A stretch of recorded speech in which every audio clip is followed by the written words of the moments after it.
Желаю вам прекрасного дня! С вами словарь жестов. Как читать мысли без слов?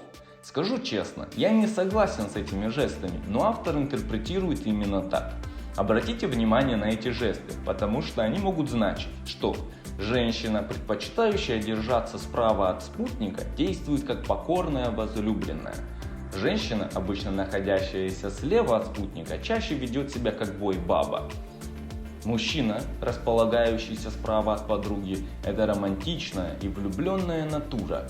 Мужчина, занимающий место слева от женщины, чувственный и авторитарный человек и так далее.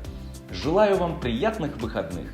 У нас будут 2 дня, чтобы закрепить знания. Встретимся в понедельник. И помните, это только прелюдия.